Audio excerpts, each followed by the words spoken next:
తప్పనిసరిగా ఇస్తుంది. ఎందుకు అనంటే చాలామంది ఈ ప్రశ్నని పాస్టర్లే అడిగిన సందర్భాలు మనకు కనిపిస్తున్నాయి. అసలు కరుణాకర్ సుగ్గున హిందూ అయితే బైబిల్ గురించి ఎందుకు మాట్లాడాలి? బైబిల్ గురించి తప్పనిసరిగా మాట్లాడతాం. కరుణాకరే కాదు, నేను కూడా మాట్లాడతాను. ఎందుకంటే రాజ్యాంగం ఆ పర్మిషన్ ఇచ్చింది. మనం భారత రాజ్యాంగాన్ని కనుక తీసుకుంటే 19వ అధికరణ 1వ భాగం దాంట్లో ఏ అని ఉంటుంది. ఆ క్లాస్ కనుక మనం తీసుకుంటే freedom of speech and expression ఇది ఉంటుంది. సో క్రైస్తవం గురించి మాట్లాడవచ్చు, హిందూ మన ఇస్లాం గురించి కూడా మాట్లాడవచ్చు. మాట్లాడడమే కాదు, పుస్తకాలు రాయొచ్చు, వీడియోలు చేయొచ్చు, సినిమాలు కూడా తీయొచ్చు.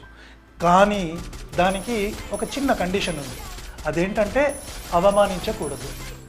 అవమానించడం అంటే మళ్ళీ అది ఐపీసీ 295A కిందికి వస్తుంది. దానికి జైలు శిక్ష ఉంది. కానీ నాకు తెలిసినంతవరకు కరుణాకర్ ఎప్పుడు కూడా యేసుని అవమానించినట్టయితే